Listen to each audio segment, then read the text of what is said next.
ততটা উঠেওনি। আপিস বল সীমানার দিকে যাচ্ছে, তবে আউটফিল্ডটা ভীষণ স্লো আজকে, এবং সেটা তো স্বাভাবিকভাবেই হওয়ার কথা। একটা দুটো রান নিয়েছেন দু ব্যাটার মিলে। তন্ময় আপিস শট অ্যান্ড গন। একেবারে পরিকল্পনা মাফিক বোলিং যেটাকে বলে সেটাই করেছেন রাকিবুল। অফ স্টাম্পের বাইরে টার্ন করে বেরিয়ে যাচ্ছিল সেই বলটাকে একটা আপিস ড্রাইভ খেলেছেন, সরাসরি কাভারের ফিল্ডারের হাতে ধরা পড়লেন। প্রথম উইকেটের পতন শাহিনপুকুর ক্রিকেট ক্লাবের। স্টেপ আউট করেছিলেন ব্যাটার, তবে সুবিধা করতে পারেননি।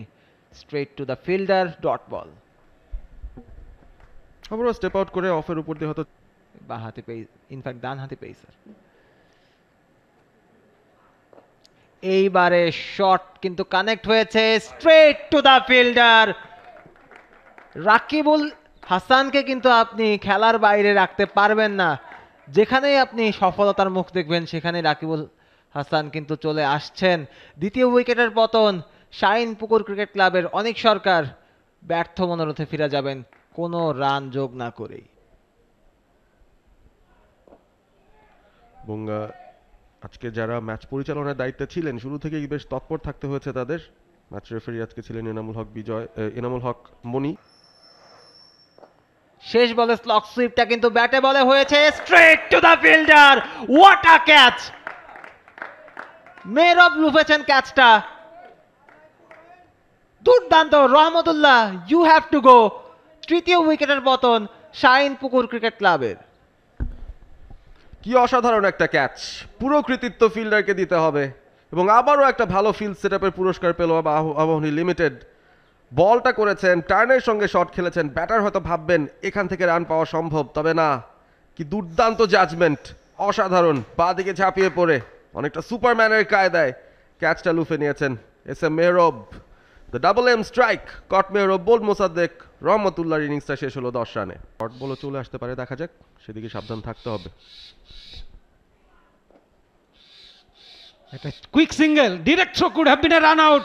ডিরেক্ট লেগেছে এবং আরও একটি উইকেটের বিপর্যয়। চতুর্থ উইকেটের পতন ঘটছে, যদিও টিভি আম্পায়ারের শরণাপন্ন হচ্ছেন ফিল্ড আম্পায়ার।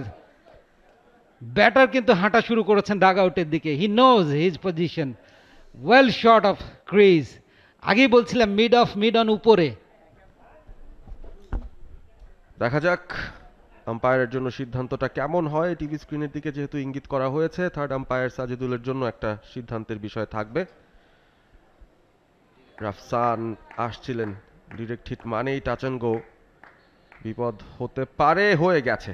অনেকটা পেছনে ছিলেন বেলস যখন উঠেছে, সেই সময় অনেকটা দূরে পপিং ক্রিজ থেকে, অর্থাৎ রাফসানকে বিদায় নিতে হবে। সবচেয়ে বড় ধাক্কাটা বোধহয় খেলো এই মুহূর্তে শাহিনপুকুর।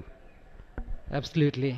এমনিতেই উইকেট পড়ে যাচ্ছিল, আর্লি তিনটে উইকেট পড়েছে পাওয়ার প্লের মধ্যে। তারপরেও দলের অন্যতম নির্ভরযোগ্য ব্যাটার ক্যাপ্টেন রাফসান রান আউটের মতো একটা সফট ডিসমিসালের শিকার হয়ে যদি ফিরে আসেন, দল আরও কোণঠাসা হয়ে বিপর্যয়ে পড়ে যায়। এখন কিন্তু শাহিনপুকুরকে জাস্ট দ্রুত মুড়িয়ে দেওয়া অসম্ভব কিছুই নয়। শিরোপা প্রত্যাশী টেবিল টপার আবাহনী লিমিটেডের স্ট্রং বোলিং লাইন আপের জন্য হয়তো কাজটা অনেক সহজ হয়ে যাবে। কাটল ওভারে 31 ওভারের ম্যাচও বুঝি পুরো 31 ওভার হবে কি না, এরকম একটা সন্দেহ কিন্তু এই মুহূর্তে অলরেডি আকাশে বাতাসে ভাসছে বিকেএসপি 3 নম্বর মাঠের চারপাশে। নতুন ব্যাটার, অনেক দায়িত্বের বোঝা, সেটা নিয়ে কিন্তু নামতে হচ্ছে মিনহাজুল আবেদিন সাব্বির।